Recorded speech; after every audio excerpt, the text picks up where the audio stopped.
इस lecture series में आज हम बात करेंगे एक ऐसे रसायन के बारे में जिसके बारे में ऐसे कहा गया है कि जैसे बड़े बड़े ग्रंथ है, अगर आप उनको बार बार ना पढ़े तो आप भूल जाते हैं, या कोई चीज अगर आप उसको बार बार पढ़ाई न करते रहे तो जैसे भूल जाते हैं, वैसे ही बीमारियां आपको भूल जाएंगी अगर आप ये वाला रसायन लेंगे तो वो रसायन क्या है, क्या क्या फायदे हैं, कैसे खाना, किसे खाना, क्या खाने की सही विधि है, फायदे क्या होंगे, पूरी जानकारी इस वीडियो में।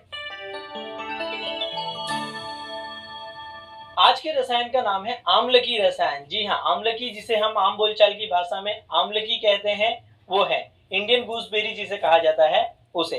तो आम्लकी रसायन अलग अलग जो संहिताज है उसमें अलग अलग वर्णन आया है। हम जो रसायन के बारे में जानेंगे वो है अष्टांग हृदय में जो आया है आम्लकी रसायन, उसके बारे में जानेंगे कि क्या क्या फायदे हैं। तो फायदे सबसे पहले उन्होंने ये कहा है कि भाई अगर आप ये वाला रसायन खाते हैं तो जैसे जो बड़े बड़े ग्रंथ है वो ग्रंथ पढ़ना अगर आप बार बार नहीं पढ़ेंगे तो आप भूल जाएंगे, वैसे ही बीमारियां आपको भूल जाएगी। बस इतना फायदा बोल के रख दिया गया है। तो क्या यही फायदा होगा, इसका मतलब क्या हुआ, पूरा और कुछ डिटेल तो होगी। तो चलिए हम जानेंगे सबसे पहले इसके अंदर क्या क्या खाने बोला है। अगर उन चीजों का हमें गुण पता चल जाएगा तो इसके क्या क्या फायदे हैं वो भी पता चल जाएगा, है ना। चलो, तो ये वाला रसायन खाने के लिए उन्होंने 4 चीजें बोली हैं। पहले आंवला बोला है, दूसरा मिश्री बोली है, तीसरा शहद बोला है और चौथा घी बोला है। इन चारों के जो भी गुण होंगे वो सारे के सारे फायदे ये वाला रसायन खाने के मिलेंगे।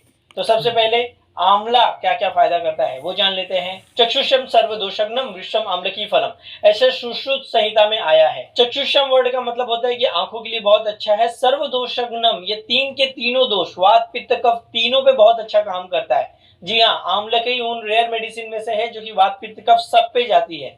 सबसे ज्यादा और सबसे कम में थोड़ा अंतर हो सकता है, पर तीनों पे ये एक्शन तो जरूर करती है। तो सर्वदोषग्नम इसका एक बेनिफिट बोला है। वृषम आम्लकी फलम, ये शुक्र धातु तक जाती है। आंवले के अगर आप गुणों को पढ़ेंगे तो ये शीत और रुक्ष है, मतलब ये ड्राइनेस पैदा करने वाली और ठंडी नेचर में इसे कहा गया है। और एक बात कही गई है कि इसके जो गुण होते हैं वो हल्का होता है और ये ठंडी होती है नेचर में। आंवला रसायन होने के कारण सभी की सभी धातुओं पे काम करता है, फिर भी इसका जो सबसे अच्छा एक्शन है वो रक्त, मेद, मांस और शुक्र धातु, ऐसे इन धातुओं के ऊपर बहुत अच्छा इसका एक्शन देखा जाता है। ये हुआ आंवले के बारे में। इसका सबसे स्ट्रॉन्ग एक्शन पित्त पे होगा, उसके बाद कफ पे, और सबसे कम जो एक्शन देखा जाएगा वो वात पे देखा जाएगा। त्रिदोषग्नम में अगर हम देखने की कोशिश करें तो ये होगा। बाकी हम सभी जानते हैं कि आंवला स्किन के लिए सबसे बेस्ट माना गया है। जो भी जवान रखने वाली जितनी भी चीजें हैं उसमें आंवले को सर्वश्रेष्ठ बताया गया है। और हमने जो आंवलकी के ऊपर वीडियो डाला था उसमें सब बताया था कि आंवला कौन कौन सी बीमारियों में काम आता है। तो आंखों की मज्जा धातु पे काम करता है, पेट में जो एसिडिटी होती है उन सारी चीजों में फायदा है, स्किन के ऊपर इसका फायदा देखने मिलता है, जिनको बार बार यूरिन होने की तकलीफ है उन सारी डिजीज में इसका फायदा मिलता है, जिनका हार्ट वीक है तो ऐसी सारी की सारी कंडीशंस में वो आंवला फायदेमंद होगा। चलो, ये हो गया आंवला जो कि रसायन है, सभी धातुओं को नरिश करेगा, पित्त, कफ और वात पे सबसे अच्छा काम करेगा।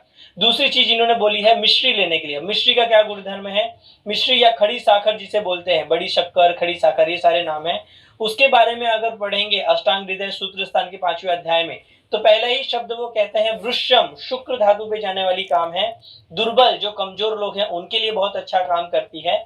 और रक्तपित्त, जिनको बहुत ज्यादा ब्लीडिंग, बहुत ज्यादा गर्मी होती है, शरीर से खून निकलने की तकलीफ है, शरीर में कहीं से भी ब्लीडिंग की प्रॉब्लम है, उसमें मिश्री काम करती है।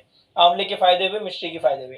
तीसरा उन्होंने कहा है शहद के साथ लेने के लिए। अगर आप शहद के फायदे पढ़ेंगे तो सुश्रुत संहिता सूत्र स्थान के 45वें अध्याय में आया है, इस पे भी हमारा वीडियो ऑलरेडी है, वो भी आप देख सकते हैं। तो उन्होंने क्या बोला है, चेहरे के लिए बहुत अच्छा है, गले के लिए शहद बहुत अच्छा काम करता है, ये वृक्ष है। शुक्र धातुओं के ऊपर जो जाने वाली दवाइयां हैं उसमें सबसे जो टॉप क्लास दवाइयां गिनी जा सकती है, टॉप 10 दवाइयां गिने तो उसमें से एक शहद को गिना जाएगा। शुक्र धातु पे काम करती है, वाजीकरण का काम करने के साथ साथ ये आंखों के ऊपर शहद बहुत अच्छा काम करती है। कफ और पित्त की बीमारियों में बहुत अच्छा इसका एक्शन होता है शहद का। कृमि, विष, तृष्णा, इस तरह के शब्द आएंगे जिनको वर्म्स के इन्फेक्शन होते हैं, जिन्होंने टॉक्सिन्स खाए हैं, इस तरह के लोगों के लिए जिनको बहुत ज्यादा प्यास होती है।